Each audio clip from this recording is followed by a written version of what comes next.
ሰላም ጤና ይስጥልኝ ተመልካቾቻችን ሰለሞን ሙልጌታ ካሳ ነኝ። ይህ ሳምንታዊው ቴክቶክ ዊዝ ሶሎሞን በኢቢኤስ ፕሮግራማችን ነው። ለዛሬም እንደተለመደ የተለያዩ የቴክኖሎጂ ፕሮግራሞችን ይዤላችሁ ቀርባለሁ። ቆይታችሁን ከኔ ጋር አድርጉ።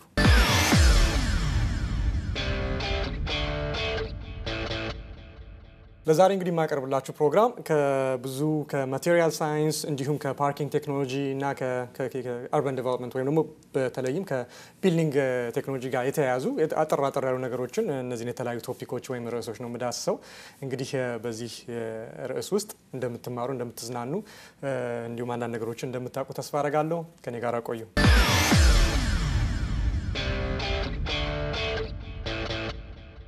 ብዙ አይነት የኢንዱስትሪ ዘርፎች ሁሉ በተለያየ ሂደት ውስጥ እንዳለፉ ሁሉ ከጥንታዊ ጋርዮሽ ጀምሮ አሁን እስካለንበት የተራቀቀው የ21ኛው ክፍለ ዘመን የዲጂታል ዘመን ድረስ ብዙ ቴክኖሎጂዎች በተለያየ ሂደት ውስጥ ኤቮሉሽን ውስጥ እንዳለፉት ሁሉ የኮንስትራክሽን ኢንዱስትሪውም እንደዚሁ በጣም በተለያየ አይነት ሂደት ውስጥ አልፎ ነው እንግዲህ ዛሬ ለምንገኝበት አይነት ደረጃ የደረሰውና ከስቶን ኤጅ ከሚባለው ጊዜ ጀምሮ የጥንት ሰዎች የጥንታዊ ጋርዮሽ የተለያዩ እንስሳቶችን አጥንት ጭቃዎችን ባምቡ የሸንበቆ እንጨቶችን እየተጠቀሙ መጠለያ ይሰሩ ከነበረበት ጊዜ ጀምሮ እንዲሁም ደግሞ ዋሻ የፈለፈሉ ድንጋዮችን የፈለፈሉ ቤት ለማድረግ ከሚጠቀሙበት ጊዜ ጀምሮ ከዛ ደግሞ በዚሁ በኮንስትራክሽን ኢንዱስትሪ ወይም ደግሞ በዚህ በኢንዱስትሪያላይዜሽን ሂደት ውስጥ የብሮንዝ ኤጅ ወይም ደግሞ የአይረን ኤጅ የሚባል አለ። የብረት ማምረት በከፍተኛ ደረጃ ተስፋፍቶ ለብዙ ነገሮች ጥቅም ላይ ዋለበት። የባቡር ሀዲድ መዘርጋት፣ ተንቀሳቃሽ ነገሮች መሰራታቸው፣ ቢልዲንጎች በጣም በከፍተኛ ደረጃ መገንባታቸው፣ ድልድዮች በአሜዚንግ በሆነ ጥንካሬ ግድቦች መሰራት መጀመራቸው የብሮንዝ ኤጅ ወይም ደግሞ አይረን ኤጅ ከሚባለው ጊዜ የተነሳ ነው።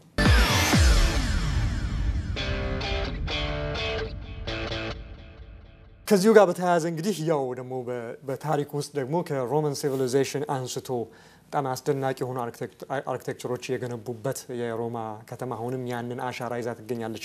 እንዲሁም ደግሞ ወደ አፍሪካ ተመልሰን ደግሞ የግብጽ ብልጽግና የፒራሚድ ስራዎችን በአሜዚንግ በሆነ ኮንስትራክሽን በዛ ጊዜ ምንም ነገር ቴክኖሎጂ በሌለበት ጊዜ የተሰራውን ሁሉ ብንጠቅስ ከዛ በኋላ ደግሞ ወደኛም ሀገር ደግሞ መተን አሜዚንግ የሆነው የላሊበላ መቅደስ ከሚገርም ከአንድ ድንጋይ የተሰራበት በሚገርም አይነት ፕሪሲሽን አንግሉና ሁሉ ነገር ተጠብቆ እንዲሁም ደግሞ የፋሲለደስ ግንብ ቤተመንግስት ያን የመሰለ እንዲሁም የአክሱም ሐውልት እነዚህ ሁሉ እንግዲህ ድሮ ምንም ቴክኖሎጂ የሚባል በሌለ ኢንዱስትሪ የሚባል ነገር በሌለበት ጊዜ ነው እነዚህ በሙሉ የተነሱትና ይሄ ሁሉ አሁን ለደረስንበት በጣም የተራቀቀ የሆነ የኮንስትራክሽን ኢንዱስትሪ አስተዋጽኦ ወይ ደግሞ አሻራ ጥለው የተወሰነ ነገር ቢሆን ጥለው ያለፉ ደግሞ ከዛ ደረጃ እንደደረስን የሚያስታውሱን አሜዚንግ ነገሮች ናቸው ማለት ነው። እንግዲህ እነዚህን ከጠቀስኩኝ ምን ለማለት ፈልጌ ነው? አሁን ያለንበት ደረጃ ላይ ብዙ ነገር ታውቁታላችሁ አለ። ሌላ ጊዜ ላይ ስለነሱ በሰፊው ደግሞ እዳስሳለሁ። ነገር ግን ወደፊት ፊውቸሩ ደግሞ ምን ይዟል በዚሁ በኮንስትራክሽን ቢልዲንግ ውስጥ ወይም ደግሞ በዚህ በአርኪቴክቸር ጋር በተያያዘ ምንድነው ወደፊት ያለው ነገር ሊመጣ የሚችል ነገር አራት ነገሮችን አስዳስሳችኋለሁ።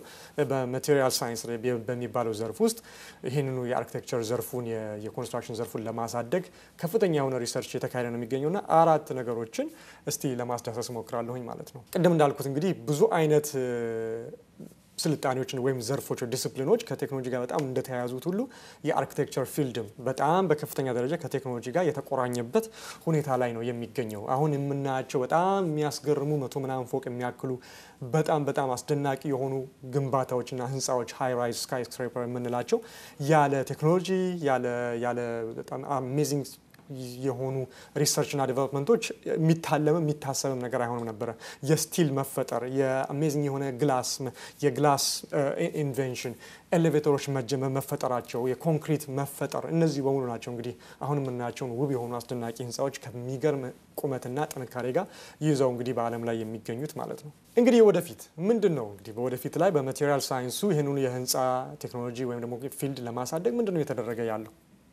የመጀመሪያው በጣም የሚያስገርም አይነት ምርምር ነው። እንግዲህ ሰልፍ ሂሊንግ ኮንክሪት ይሉታል። ሰልፍ ሂሊንግ ኮንክሪት ልክ ስሙ እንደሚያመለክተው ኮንክሪት ብዙ ጊዜ የመፈለጉን ያህል በጣም ብዙ ነገር የማደጉን ያህል የመሰንጠቅ ችግር አለበት። ታውቃላችሁ ህንፃዎች፣ ድልድዮች፣ ግድቦች፣ ቤቶች ይሰነጠቃሉ ከብዙ ጊዜ በኋላ በራሱ ሂደት ውስጥ አልፎ በተለያዩ ኬሚካል ሪአክሽን ውስጥ አልፎ መሰንጠቅ ነገር ይደርስበታልና በጣም ትልቅ ፕሮብሌም ሆኖ ቆይቷልና አሁን እንግዲህ በምርምር ላይ ያለው ምንድነው ራሱን መጠገን ራሱን መልሶ የሰንጥቁን መድፈን የሚችል ራሱን ሂል ማድረግ ራሱን መጠገን የሚችል አይነት ኮንክሪት እንግዲህ በሙከራ ላይ ነው የሚገኘው። በ2 ዓመት ውስጥና በእንደዚህ በተግባር ላይ ይውላል ተብሎ ነው የሚጠበቀው። በጣም ብዙ ዲቴል ወደ ሆነ ቴክኒካል ነገር ውስጥ አልገባም። ነገር ግን ቤዚክሊ ምንድነው ተመራማሪዎች እያደረጉ ያሉት እዛ ኮንክሪት ውስጥ የባክቴሪያ ስፖር የባክቴሪያ ኤሌመንት የሆነውን ስፖር ባክቴሪያል ስፖር የተሰኘውን ነገር ከኮንክሪቱ ጋር በመቀላቀል እንግዲህ ራሱን የቻለ የፈንገስ ዲቨሎፕ የሚያደርግበት ፕሮሰስ እንደማለት ነው። ያንን አብሮ ከኬሚካል ሪአክሽኑ ጋር በማድረግ ውሃ በሚገባበት ውሃ በሚጠጣ ጊዜ ያ የተሰነጠቀው ኮንክሪት ራሱ መደፈን ይችላል ማለት ነው። ያ ባክቴሪያል ፕሮሰሱ ከኮንክሪት ፕሮሰሱ ጋር አንድ ላይ በመዋሃድ ይሄ የተሰነጠቀው ኮንክሪት ራሱን ይደፍናል ማለት ነው። እንግዲህ ዲቴል ውስጥ መግባት አልፈልግም፣ ግን ይሄን ይመስላል። ሙከራው በጣም በተሳካ ሁኔታ እንደተፈጸመ ነው እንግዲህ ተመራማሪ ሳይንቲስቶቹ ይሄንን ነገር ይፋ ያደረጉት ማለት ነው።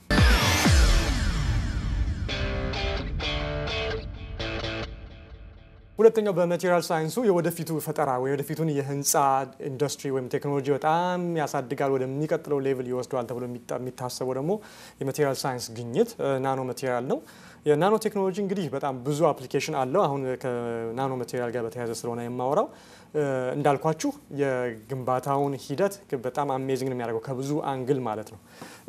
ናኖ ማቴሪያሎች ቤዚክሊ ምንድናቸው? ከአልትራ ሃይ ስትሬንግዝ ኮንክሪት ከኮንክሪት ጋር ሲቀላቀሉ ናኖ ማቴሪያሎች ወይም ደግሞ ከካርበን የሚገኝ ነው። ዋናው የናኖ ማቴሪያል ዋናው ግብአት የካርበን ነው። ስለዚህ የካርበን ናኖ ቲዩቦች ይባላሉ። ሲኤንቲ ይባላል በምህጻረ ቃሉ። እነዚህ በጣም አልትራ ሃይ በጣም ከፍተኛ ጥንካሬ ካለ ኮንክሪት ጋር ሲቀላቀሉ በጣም እጅግ በጣም ጠንካራ የሆነ ማቴሪያልን መፍጠር ይችላሉ። ይሄ ማለት ምንድነው? እንግዲህ ይሄንን እየሞከሩ ያሉት ኢንጂነሮች እንደሚናገሩ ከሆነ የነገር ተሳክቶ ወደ ግንባታ ውስጥ በተግባር በሚውል ጊዜ ፌሮዎች እነዚህ ስቲል ሪባር የምንላቸው አንድን ህንፃ አንድን ፒላር ለማቆም ኢንጂነሮች እንደሚያደርጉት ፌሮዎቹን ሰርተው ስኩዌር አስረውት ከዛ እሱ ነው በእንጨት ዙሪያውን አድርገውበት ኮንክሪትን ይሞሉት አይደል? ጠንካራ የሆነ ፒላር ወይም ደግሞ ቋሚ ማድረግ ይችላል። ነገር ግን ይሄ የናኖ ማቴሪያል ከኮንክሪት ጋር የተቀላቀሉ የካርበን ናኖ ቲዩቦች ኢፌክቲቭ ከሆኑ ያ በመሃል ኮንክሪቱን ስትሞሉት የምታደርጉለት የሪባሩ የማያስፈልግበት ደረጃ ላይ እንደሚደርስ ነው እንግዲህ ተመራማሪዎቹ እየተናገሩ ያሉት። ይሄ እንግዲህ በጣም ብዙ የሆነ አፕሊኬሽን ይኖራል። የተለያየ ቅርጽን በቀላሉ ለማውጣት ይቻላል። ከፍተኛ የሆነ የስቲል ክብድ ህንፃውን በጣም ቀላል እንዲሆን ያደርገዋል። በጣም በፍጥነትም እንዲገነባ ያደርገዋል ማለት ነው። በከፍተኛ ደረጃ ግን አስተዋጽኦ የሚያደርገው ፍጥነት የግንባታ ፍጥነቱን ከጥንካሬ ጋር ያጠናክረዋል ማለት ነው። እንግዲህ ሶስተኛውና የማቴሪያል ሳይንስ ከአርኪቴክቸር ቴክኖሎጂ ጋር ወይም ከኮንስትራክሽን ቴክኖሎጂ ጋር በጣም በተያያዘ የሚጠቀሰው አሁን እና በእርግጥ የነበረ ቴክኖሎጂ ነገር ግን ወደ ግንባታ ውስጥ በብዛት እየገባ የሚገኘው የሶላር ፓነል ኢኖቬሽኖች ናቸው። ይሄ እንግዲህ ምንድነው? ሶላር ፓነል እንደምታውቁት በጣሪያችሁ ላይ ወይ መሬት ላይ አድርጋችሁ ከፀሐይ ብርሃን የሚወስደውን ነገር ለተለያየ ኤነርጂ ፍላጎታችሁ የምትጠቀሙበት ነገር ነው። ነገር ግን ይሄን ኢንጂነሮች በተለይ በቻይና ውስጥ በአንድ በተገነባ ስቴዲየም ላይ ወደሚቀጥለው ሌቭል ወስደውታል ማለት ነው። ይሄ ምን ማለት ነው? ስቴዲየሙ እንዳለ የለበሰው የስቴዲየሙ ስትራክቸር የለበሰው ሽፋኑ እንዳለ ህዝቡ የሚቀመጥበት ማለት ነው እንዳለ ከሶላር ፓነል ነው የተሰራው ማለት ነው። ይሄ ሁለት ነገር ያደርጋል። አንደኛ ጥላ ይሰጠዋል ስቴዲየሙ፣ ሁለተኛ ደግሞ የኃይል ምንጭ ይሆናል ማለት ነውና ይሄው ስቴዲየም የቻይና ናሽናል ስቴዲየም ነው። የተገነባው በ2009 በ2010 አካባቢ ነው። 9714 ፎቶቮልታይክ ፓነሎች ያካተተ ነው ማለት ነው። 9714 ፓነሎችን አካቶ በላዩ ላይ እነዚህ ነገሮች አንደኛ ለስቴዲየሙ ከፍተኛ የሆነ ውበት ሰጥተውታል። አርኪቴክቸራል ሉኩ በጣም የሚያምር አድርጎታል። ሁለተኛ ደግሞ ጥላ ሰጥቶታል። ሶስተኛ ደግሞ የኤነርጂ አቅርቦቱን ያደርጋል ማለት ነው። እንዲሁም ይሄ ስቴዲየም በዓለም ላይ የመጀመሪያው ስቴዲየም ነው ከሶላር ኤነርጂ ኃይል መጠቀም በመቻል ማለት ነው። እንግዲህ ይሄ በጣም ወደፊት ብዙ አፕሊኬሽን ይኖራል። ወደፊት ህንፃዎችስ በተለይ ደግሞ ትራንስፓረንት የሆኑ ሶላር ፓነሎችን ማምረት የሚቻልበት ደረጃ ላይ የምንደርስ ከሆነ ትራንስፓረንት ከሆነ ህንፃው ራሱ የሚለብሰው ሶላር ፓነል ቢሆንስ? አንደኛ ብርሃን ያስገባል፣ እንደ መስታወት እንደ መስኮት ሆኖ ያገለግላል። ሁለተኛ ደግሞ ኃይልም ከዛው ይገኛል ማለት ነው። ከፍተኛ የሆነ ግሪን ቴክኖሎጂ እንግዲህ እዛው ጋር በተግባር ሲውል የምናይበት ሁኔታ ነው የሚታየው ማለት ነው። እንግዲህ አብረን የምናየው ይሆናል።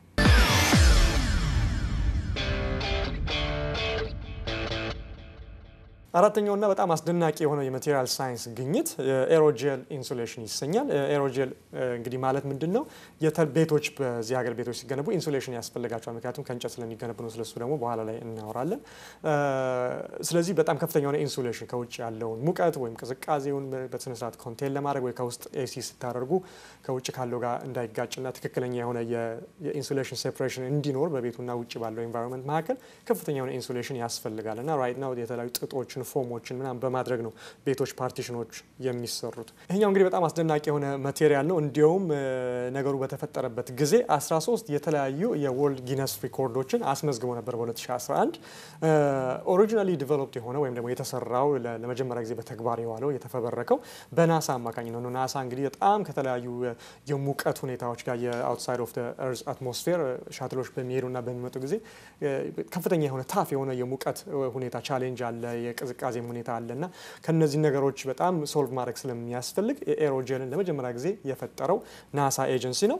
ከዛ በኋላ ግን በጣም አፕሊኬሽኑ በጣም ለብዙ ነገር እንደሚውል በመረጋገጡ ወደ ኮሜርሻል ወይ ደግሞ ወደ ንግዱ ለግል ጥቅም ለኢንዱስትሪ ጥቅም ወደ መሆንበት ጊዜ ደረጃ ውስጥ እየመጣ ነው የሚገኘው ማለት ነው። እና ይሄ ኤሮጀል የተሰኘው ኢንሱሌሽን ሲስተም ምንድነው በጣም ለየት የሚያደርገው ካራክተሩ አንደኛ ከፍተኛ የሆነ ሙቀትን መቋቋም ይችላል። ከፍተኛ የሆነ ሙቀትን መቋቋም ይችላል። ሁለተኛው ደግሞ ለየት የሚያደርገው ምንድነው ሙቀትን እየተቋቋመ እያለ በዚህ ላይ በተጨማሪ ደግሞ ትራንስሉሰንት ነው ማለት ብርሃን ማስገባት ይችላል። ከፍተኛ የሆነ ብርሃን ባይሆንም በተወሰነ መንገድ በተወሰነ ያህል ብርሃንን ማስገባት የሚችልበት ብቃት ያለው የማቴሪያል ፕሮፐርቲ ወይም ቢሄቪየር ነው ያለው ማለት ነው። ስለዚህ ታዲያ ይሄ ማቴሪያል ይሄ ኤሮጀል የተሰኘው ኢንሱሌሽን ማቴሪያል አንደኛ ኢንሱሌሽን ሲስተም ከመሆኑ ባሻገር ሌላስ ምንድነው በአርኪቴክቸሩ ኢንዱስትሪ ውስጥ ሊቀይር የሚችለው ነገር? ብዙ ጊዜ እንደምታውቁት አሜዚንግ የሆኑ ግላስ ሃውሶች በጣም ይሰራሉ። አሜዚንግ በሆኑ አርኪቴክቸሮች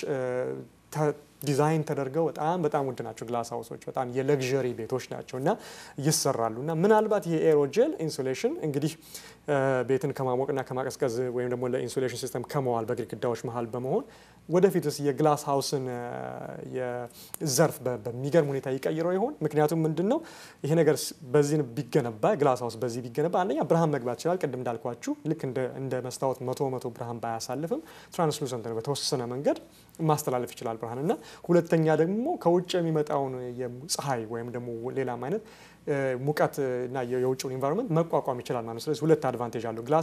ግላስ ሃውስ ካላችሁ ፀሐይ በሚመታው ጊዜ ከፍተኛ የሆነ የማቀዝቀዣ ሲስተም በቤታችሁ ውስጥ ሊኖራችሁ ያስፈልጋል። ስለዚህ መቀመጥም አትችሉም እዛ ውስጥ።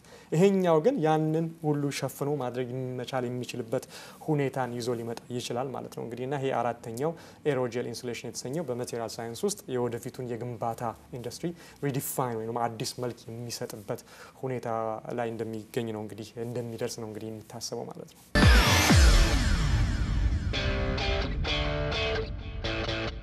እስቲ ደግሞ ከዚሁ ከአርባን ዴቨሎፕመንት ከአርኪቴክቸር ከቢልዲንግ ብዙም ከኮንስትራክሽኑ ብዙም ሳንወጣ በተቀራረበ መንገድ ደግሞ ስለ ፓርኪንግ እናውራ እስቲ። ፓርኪንግ ቴክኖሎጂ አለው እንዴ? መኪና ካላችሁ እየነዳችሁ ሄዳችሁ ጋራዥ ውስጥ ማቆም ወይም መንገድ ዳር ላይ ማቆም ነው። ከዚህ ሌላ ምን ነገር አለው ብለን ልናስብ እንችላለን አይደል?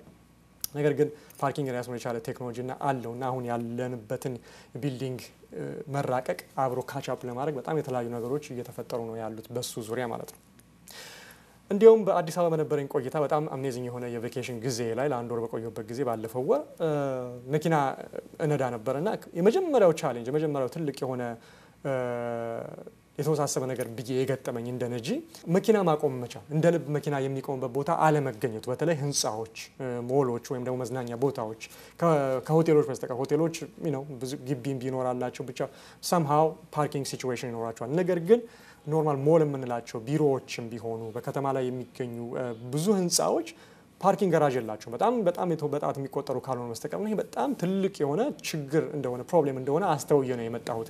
በተለይ አንድ ከተማ እያደገ በሚሄድበት ጊዜ ከዚህ በላይ በሚያድግበት ጊዜ የሰው ቁጥር ሲጨምር፣ የመኪና ነጂው ቁጥር ሲጨምር፣ የህንፃዎቹ ቁጥር ሲጨምር፣ ትራፊኩ ሲጨምር ፓርኪንግ ፋሲሊቴት መደረግ ካልቻለ እነዚህ የሚገነቡት አዳዲስ ህንፃዎች በጣም ያምራሉ ከውጭ ሲታዩ፣ ነገር ግን ፓርኪንግን ጋራጅን በውስጣቸው አካተው መሰራት ካልቻሉ በእውነቱ ከሆነ በጣም ፐርፐዛቸውን ነው በጣም ሉዝ የሚያደርጉት ማለት ነው። አንድ ሰው ወደ አንድ ቦታ ሲሄድ ፓርኪንግ እዛው አቁሞ ጉዳዩን መፈጸም ካልቻለ ምንድነው ጥቅሙ? እና በጣም ይሄ ከፍተኛ የሆነ ችግር እንደሆነ እያስተዋልኩኝ ነበረ በቆይታዬ ማለት ነው። እና አንዳንድ ጓደኞቼም ሲያጫውቱኝ እንደሰማው ከሆነ ብዙ ህንፃዎች ሁሉንም ህንፃዎች አልጎበኙም፣ ስለዚህ ስለ ሁሉም መናገር አልችልም። ነገር ግን ከአንዳንድ ሰዎችም እንደሰማው ከሆነ ብዙ ሰዎችን የሚያነጋግር ነገር ሆኖ ነው የተገኘው ነጂዎችን ማለት ነው። ህንፃዎች እንዴት ነው ያለ ገራዥ ሊሰሩ የሚችሉት?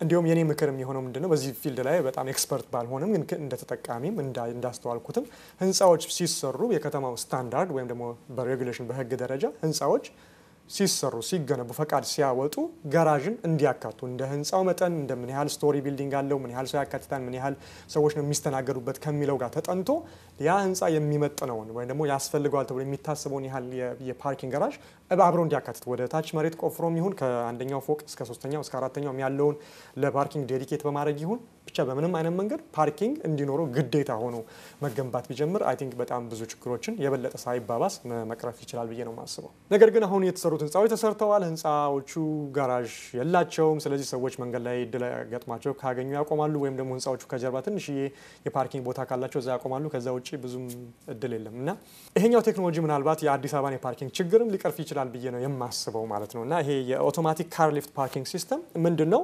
ልክ እንደ ህንጻ ነው ራሱ፣ ነገር ግን መኪና ብቻ ነው የሚይዘው።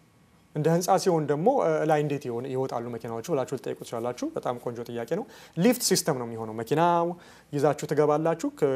በሩን ካለፋችሁ በኋላ ዴዚግኔትድ የሆነ ቁጥር ይኖራችኋል፣ ስክሪን ይኖረዋል። እዛ ከታችሁ ወይ ታርጋችሁን ከታችሁ ያንን ኦቶሜትድ ሲስተም ሄዶ ቦታው ላይ እንዲያቆሙ በኋላ አክሰስ ለማድረግ በቀላሉ እንድትችሉ ማለት ነው። ያን ኮድ ይሰጣችኋል።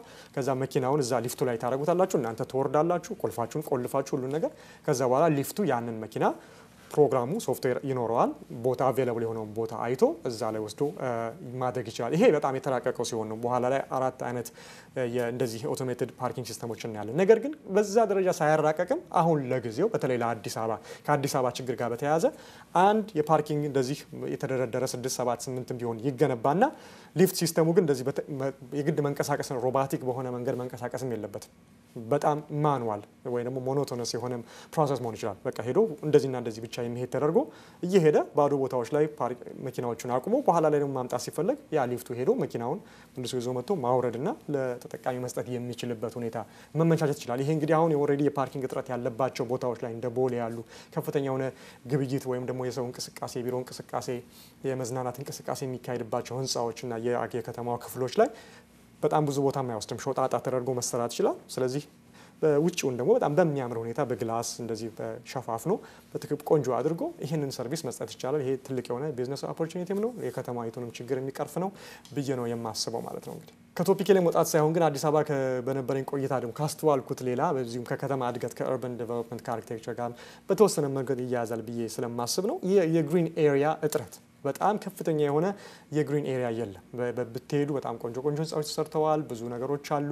ነገር ግን ግሪን ስፔስ በጣም እጥረት ሆኖ ነው ያገኘሁት። ፓርኪንግ፣ ፓርኮች፣ የመዝናኛ ፓርኮች ወይም ከዛ ደግሞ በተጨማሪ በህንጻዎች ዙሪያ ህንጻዎች መግቢያ ላይ ወይ እንደዚህ በዛፎችና ግሪን ኤሪያዎች የተወሰኑ ግሪን ኤሪያዎች ቢኖሩ ለእይታም ቆንጆ ነው፣ ለኤንቫይሮንመንቱም ቆንጆ ነው። በጣም ለብዙ ነገር ለከተማይቱም ውበት ከፍተኛ የሆነ አስተዋጽኦ ይሰጣልና ግሪን ኤሪያዎች በጣም በአዲስ አበባ ላይ ትልቅ ትኩረት ቢሰጣቸው በጣም ጥሩ ነው እላለሁ። ይሄም አዳዲስ ህንጻዎች በሚገነቡ ጊዜ ትንሽዬ የግሪን ኤሪያ ቦታዎች በዲዛይን ውስጥ አብረው ኮንሲደር ቢደረጉና ቢካተቱ ከፍተኛ ነው ለውጥ በከተማይቱ ውበት ላይ በሰውም ጤንነት የመዝናናት ህይወት ላይም በእይታ ላይ በብዙ ነገር ላይ ከፍተኛ የሆነ አስተዋጽኦ ይኖረዋል ብዬ አስባለሁ። እንግዲህ ወደ ፓርኪንግ ስንመለስ የአዲስ አበባን አፕሊኬሽን ነበር የነገርኳችሁ። ነገር ግን ብዙ አይነት ደግሞ የአውቶሜትድ ፓርኪንግ ሲስተሞች አሉ። ቅድም እንዳልኳችሁ አውቶሜትድ ፓርኪንግ ማለት እንግዲህ የፕሮሰስ ነው።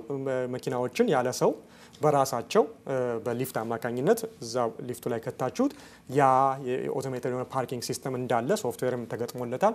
ካልኩሌት አድርጎ የትኛው ቦታ ላይ ነው ያለው የትኛው ፍሎር ላይ ነው ባዶ ቦታ ያለው የሚለውን በሙሉ ካልኩሌት አድርጎ ያንን መኪና እዛ ወስዶ ማቆምና በኋላ ላይ ደግሞ ባለጉዳዩ ባለመኪናው ሲመለስ ደግሞ ራሱን አክሰስ ኮዱን ቢሰጠው ጥሪውን ለሲስተሙ ቢያስተላልፍ ያን መኪና ካለበት ደግሞ ሄዶ ፈልጎ አምጥቶ ሊፍቱ ጋር አምጥቶ በሩን ከፍቶ ለተጠቃሚው መስጠት የሚቻልበት ፕሮሰስ ነው ማለት ነው አውቶሜትድ የፓርኪንግ ሲስተም። ይሄው አውቶማቲክ የሆነ ፓርኪንግ ሲስተም ሮቦቲክ ፓርኪንግ ሲስተም ተብሎ ይጠራል። እንግዲህ አሁን በኋላ የማስታወሳችሁ አንዳንድ የተለያዩ አይነት መንገዶች ያንን ያመላክታችኋል ማለት ነው።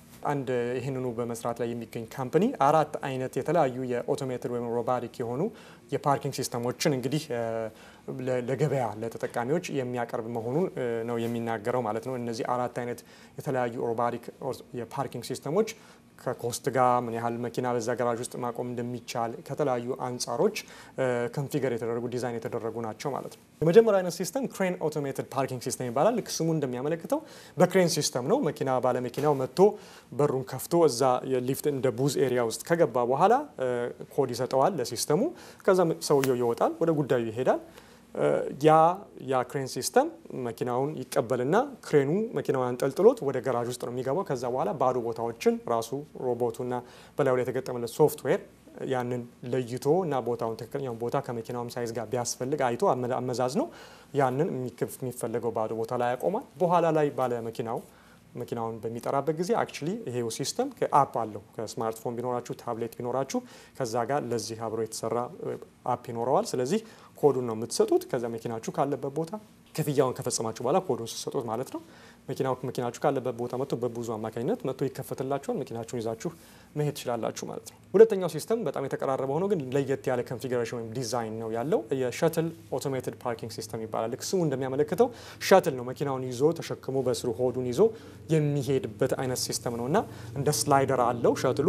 ስለዚህ ያንን መኪናው ከብዙ ውስጥ መጥቶ ከባለመኪናው ከተቀበለው በኋላ ባዶ ቦታዎችን ስካን እያደረገ ሮቦቱ የሚያስፈልገው ቦታ ላይ ይህንን መኪና ወስዶ ያስቀምጠዋል ማለት ነው።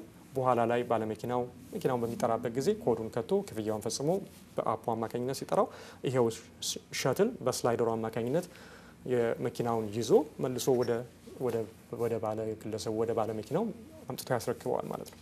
ሶስተኛው አይነት ሲስተም የካርት ኦቶሜትድ ሲስተም ይባላል። ልክ ስሙ እንደሚያመለክተው ካርት ወይ ነው መያዣ እንደማለት ነው። መኪናዎቹ የሚቀመጡት እንደ ካርት እንደ መቀመጫ አይነት ቦታ ላይ ነው። ካርቱን ደግሞ ይዞ ወዲያ ወዲህ የሚያደርግ ደግሞ ስላይደር አለ ይሄኛውም። ስለዚህ ባለመኪናው መጥቶ እዛ ቡዝ ውስጥ በሚከትበት ጊዜ መኪናውን መጥቶ ይከፈታል ሊፍቱ። ካርቱ ይሄ ስላይደሩ ይዞ ከነ ካርቱ ይመጣል። መኪናውን ይዞት የሚፈልገው ቦታ ባዶ ቦታ ላይ ሲያገኘው ስላይደሩ ይዞ እዛ ቦታ ያስቀምጠውና ስላይደሩ ሲወጣ መኪናው ከነ ካርቱ ከነ መቀመጫው ማለት ነው እዛ ቦታ ላይ ይቀመጣል። በኋላ ላይ መኪናውን መውሰድ ሲፈልግ ኮዱን ይልካል። ሮቦቱ ሄዶ ያንን ካለበት ቦታ ላይ ከነ ካርቱ ሰቅስቆ አምጥቶ እዚሁ መልሶ ቦታው አምጥቶ ይሰጠዋል፣ ይዞት ይሄዳል ማለት ነው። ይሄ ካርት ኦቶሜትድ ሲስተም ይሰኛል ማለት ነው። አራተኛው ትንሽ ኮምፕሌክስ የሆነ ኮምፕሊኬትድ የሆነ ሲስተም ነው። ስሙም እንደሚያመለክተው ፐዝል ኦቶሜትድ ፓርኪንግ ሲስተም ይባላል። ይሄ ምንድነው? ከጋራጅ ውስጥ ያሉት መኪናዎች ኮንቲኒየስ በሆነ ሁኔታ ሪኮንፊገር ይደረጋሉ ዲፔንዲንግ ኦን ስፔስ ማለት ነው። ለምሳሌ አንድ ሰው አምጥቶ መኪናውን ሲያስረክብ መኪናው ሄዶ ይቀመጣል። ሄዶ ሲቀመጥ ለምሳሌ በውስጠኛው ክፍል ከሆነ ያለው ፍሪ ስፔስ ወይም ደግሞ ከፊት ለፊት ከሆነ እንደ ቦታው አማካኝነት ይቀመጣል መኪናው።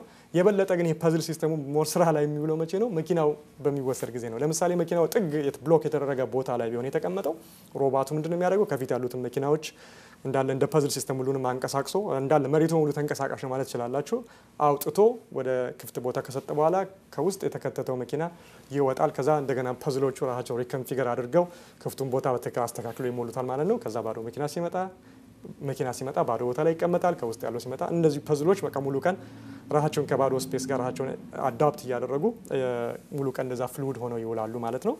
በዚህ ሁኔታ የፐዝል ኦቶሜትድ ሲስተም ይሰራል ማለት ነው።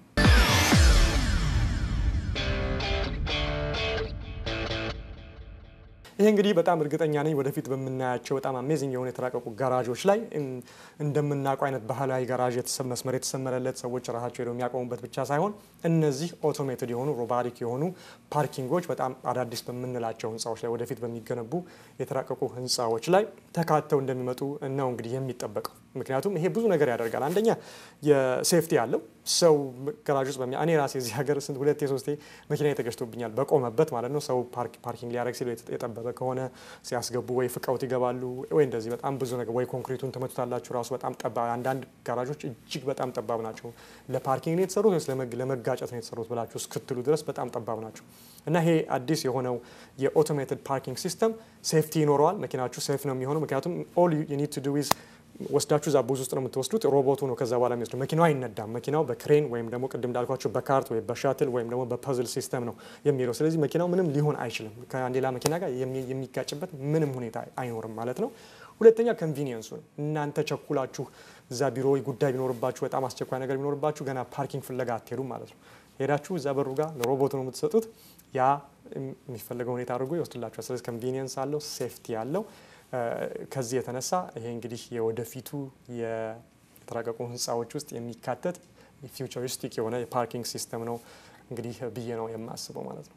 ከዚሁ ከኦቶሜትድ ፓርኪንግ ሲስተም ሳልወጣ የመጨረሻው ለመጥቀስ ያህል ከዲለርሺፕ ጋር በተያያዘ መኪና አቅራቢዎች እንደምታውቁት በጣም በመቶ በሺህ የሚቆጠሩ መኪናዎች ነው ተደርድረው ግቢያቸው ውስጥ ወይ ጋራጃቸው ውስጥ ገዢ ሲመጣ ከዛ እያወጡ የሚሸጡት ታውቃላችሁና ይሄንንም ሶልቭ ለማድረግ ይሄው ካምፓኒ አዲስ የሚገርም አይነት ዲዛይን አውቶሜትድ ዲለርሺፕ ስቶሬጅ ሲስተም በሚል ይሄንኑ ለጥቅም ያዋሉበት ሁኔታ ነው የሚገኘው ማለት ነው። እና ምንድነው የሚያደርገው መኪናዎቹ እነዚህ ስቶክ ውስጥ ያሉ መኪናዎችን ለሽያጭ ያሉ የተለያዩ መኪናዎችን በሺዎች የሚቆጠሩ አውቶማቲክ በሆነ መንገድ ስቶር ማድረግ ነው በትልቅ በተዘጋጀላቸው መጋዘን ውስጥ ማለት ነው።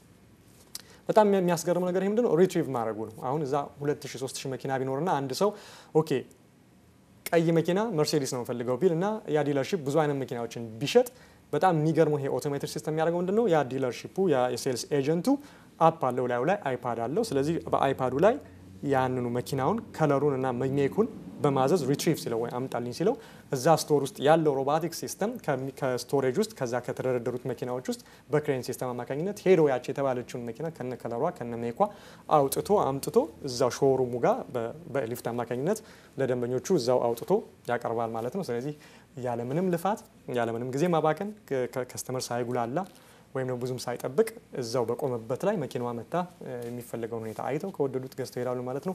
ስለዚህ አውቶሜትድ ዲለርሺፕ ስቶሬጅ ሲስተምም ወደፊቱን የሽያጭ መኪና ሽያጭ ሁኔታ ደግሞ በጣም የሚያቀላጥፍበት ሁኔታም እንዳለ ነው የሚታየው ማለት ነው። እስቲ ወደ ህንጻው ደግሞ እንመለስና ወደ ግንባታው እንመለስና ደግሞ ስለ ጥቂት ስለ ሞጁላር ወይም ደግሞ ፕሪፋብሪኬትድ ቢልዲንጎች ወይም ተገጣጣሚ ህንጻዎች ወይም ቤቶች ደግሞ በጥቂቱ እስቲ እንዳስ በኢትዮጵያም በተወሰነም ደረጃ ቢሆን ይሄ እንቅስቃሴ እንዳለ ነው ያስተዋልኩት።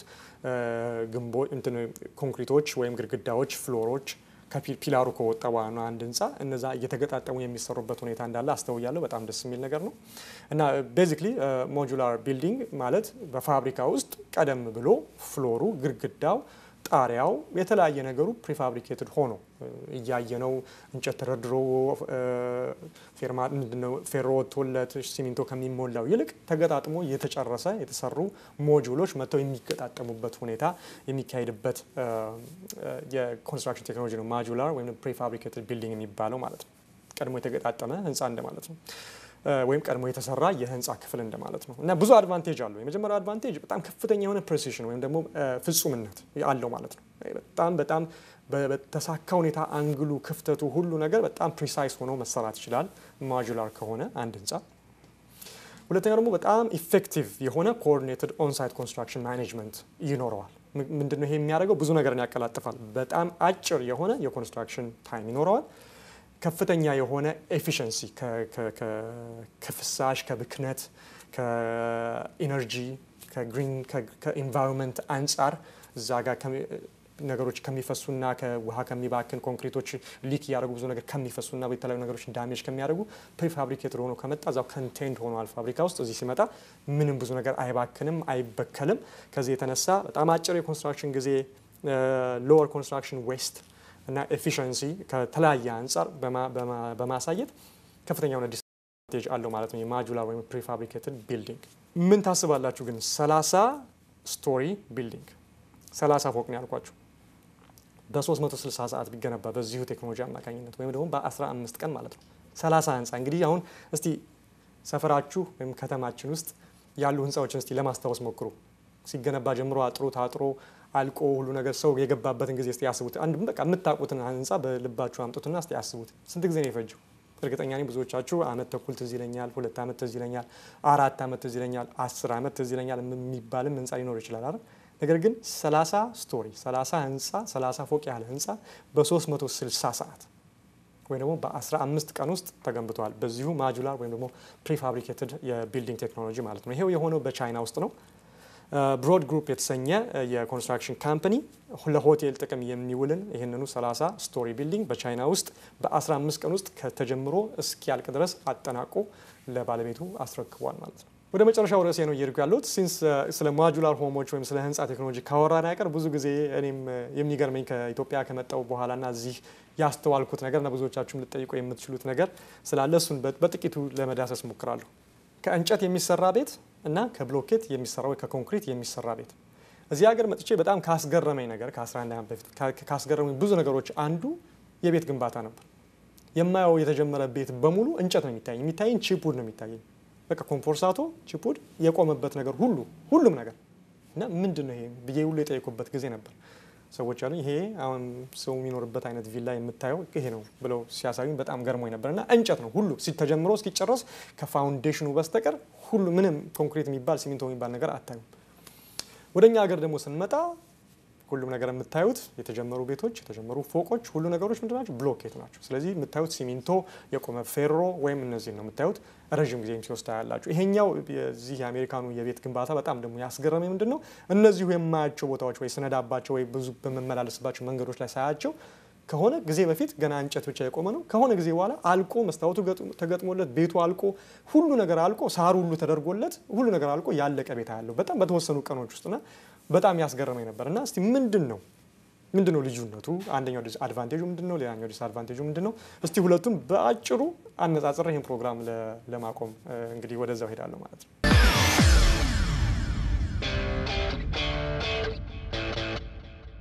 የኮንክሪት ብሎክ ወይም ከብሎኬት ስለሚሰሩ ህንጻዎች መጀመሪያ ለማውራት ብንሞክር አድቫንቴጃቸውን ለመናገር ያህል የተሻለ የድምጽ መከላከል ብቃት አላቸው።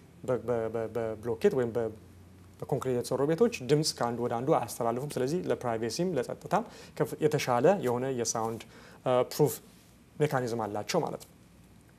ሌላኛው የመቆየቱ ብቃት ዲዩራቢሊቲ የምንለው ነው። ስለዚህ የተሰራበት ማቴሪያል ኮንክሪት ስለሆነ ከብረት ስለሆነ ናቹራል ዲዛስተር ሲፈጠር በተለይ የተፈጥሮ አደጋ እንደ ሄሪኬን እንደ የተለያዩ አይነት የመሳሰሉት የተፈጥሮ አደጋዎች ዲዛስተሮች በሚፈጠሩ ጊዜ ያንን ተቋቁሞ የመቆየቱ ሁኔታ በኮንክሪት የተሰሩ ቤቶች ላይ የበለጠ አስተዋጽኦ ወይም ደግሞ ከፍተኛ አድቫንቴጅ በዚህ አላቸው ማለት ነው።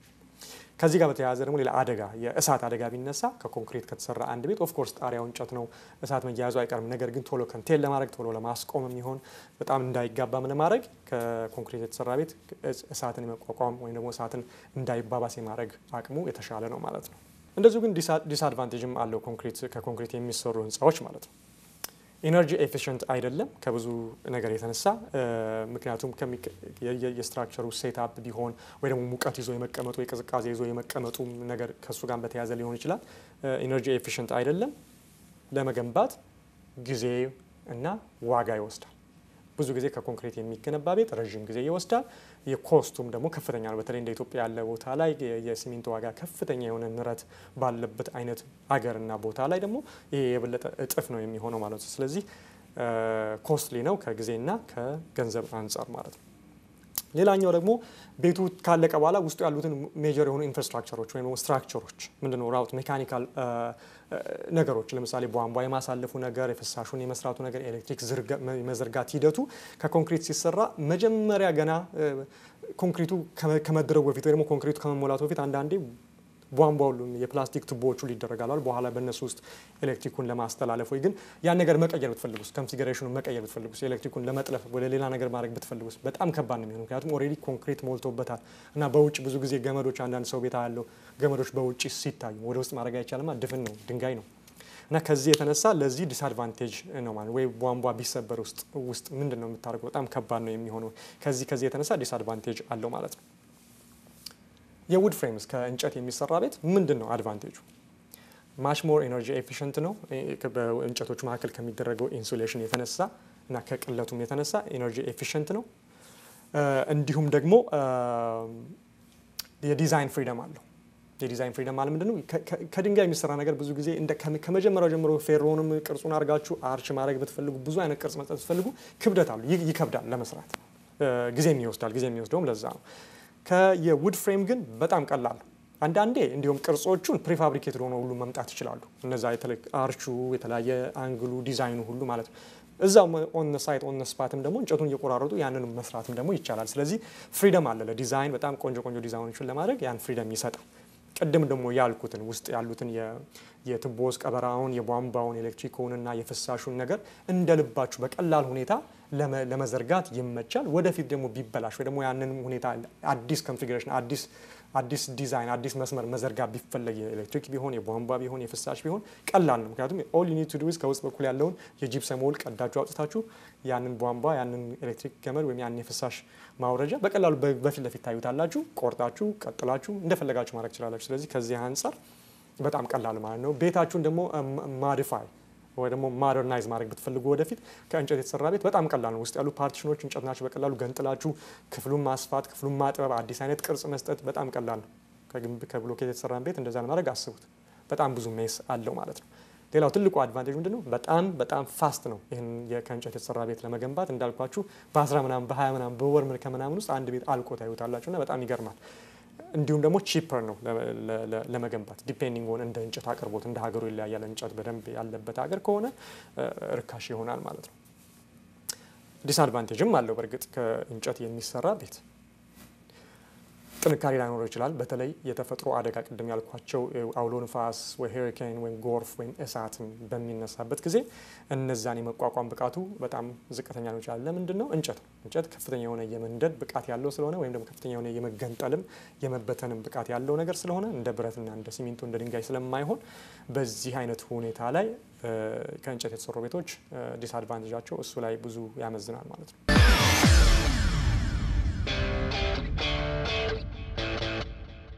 እንግዲህ ተመልካቾቻችን ለዛሬ ለመዳሰስ የሞከርኩት በዚሁ በግንባታው ዙሪያ ላይ ከፓርኪንግ ጋር በተያያዘ ከአርባን ዴቨሎፕመንት ጋር በተያያዘ እንዲሁም ደግሞ ከማቴሪያል ሳይንስ ወደፊቱ የማቴሪያል ሳይንስ ምን ይዞልናል ምን ይዞት ይጠብቀናል እና የእድገቱን የግንባታ እድገቱን እንዴት አድርጎ ወደሚቀጥለው የተራቀቀ ሁኔታ ውስጥ ይከተዋል ከሚለው አንፃር እነዚህን ለመዳሰስ ነበር የሞከርኩት። ከዚህ ጋርም አያይዤ ከኢትዮጵያ ከአዲስ አበባ ነባራዊ ሁኔታ ጋር ደግሞ የፓርኪንጉን ሁኔታና እነዚህ ማጁላር ቤቶች ቤት በብሎኬት ከሚሰራ ይልቅ በእንጨት ቢሰራስ ምንድነው ለኢትዮጵያስ ምን አስተዋጽኦ ያመጣል ከሚለው አንፃር ነው። ቅድም እንዳልኳችሁ ለማወዳደር ነው የሞከርኩት የኮንክሪት ቤትና የእንጨት ቤት። ምናልባት የኢትዮጵያ ውስጥም ያለ ኮንስትራክሽን ኢንዱስትሪው ከእንጨት የተገጣጠሙ ቤቶችን ተሰርቶ ለሙከራ ቢውልና ምን ያህል ኢፌክቲቭ እንደሚሆን ከሀገሪቱ ኤንቫይሮንመንት ጋር ከግብአት አቅርቦት ጋር ከሲሚንቶ ጋር በማወዳደር ለሳምፕል እንኳን ይሄንን ማድረግ የሚችል ኮንስትራክሽን ኩባንያ ሊኖርም ይችላል። በደንብ በዚህ ጉዳይ ላይ ጥናቴን አላካሄድኩም። ኦልሬዲ እንደዛ አይነት ቤቶችም እየተሰሩ ሊሆን ይችላል። ነገር ግን ቢሆን ከኢትዮጵያ ጋር ሊያያዝበት ነገር ሊኖር ይችላል። የፓርኪንጉ ደግሞ በጣም ከፍተኛ አሳሳቢ ነገር እሱ ነው። ስለዚህ ለኢትዮጵያ ደግሞ ለአዲስ አበባ ምን ያህል መፍትሄ ሊሆን ይችላል ብዬ ያሰብኩትን ኦቶሜትድ ፓርኪንግ ሲስተምም የዳሰስኩበት ሁኔታ ነበር የሚገኘው። ሳምንት የመጨረሻው የሲዝን 4 የመጨረሻው ኤፒሶድ ነው የሚሆነው ኤፒሶድ 13 በሱ ነው መጠብቃችሁ። እንግዲህ እስከዛሬ በብዙ ነገር ለደገፋችሁኝ አስተያየት በመስጠት በማበረታታት ይህንን ሲዝን 4ን በጥሩ ሁኔታ እንዳገባደደው ስላደረጋችሁኝ እጅግ አድርጌ ነው የማመሰግነው። አስተያየታችሁ ይቀጥል፣ ኮሜንታችሁ ይቀጥል። ኮንስትራክቲቭ በሆነ መንገድ ክሪቲሳይዝ የሚያደርገኝንም ሰው በጣም ነው የማስተናግደው የምቀበለው። ከዛ ውስጥ ነው አዲስ አይዲያ የማወጣው ማለት ነው። እንግዲህ ሳምንት በመጨረሻው የሲዝን 4 ኤፒሶድ 13 ነው የምጠብቃችሁ። አስተያየታችሁ እንደተለመደው በብዙ መንገድ ወደ እኔ ማድረስ ትችላላችሁ። በፌስቡክ ኦፊሻል ፔጅ ላይ ስክሪኑ ላይ ተጽፎላችኋል። በዚያ ላይክ ብታደርጉ በተለይ ፔጅን አዳዲስ ነገሮች ጽፍ ማየት ትችላላችሁ። እዛ ላይ ኢንባክስ ብታደርጉኝ ለመመለስ ከፍተኛ የሆነ ጥረት አደርጋለሁ። እስካሁንም እየሞከርኩኝ ነው። በኢሜል ደግሞ እዚሁ በተጻፉት ኢሜል አድራሻዎች ላይ ብትጽፉልኝም ታገኙኛላችሁ። እንግዲህ ሳምንት እስከማገኛችሁ መልካም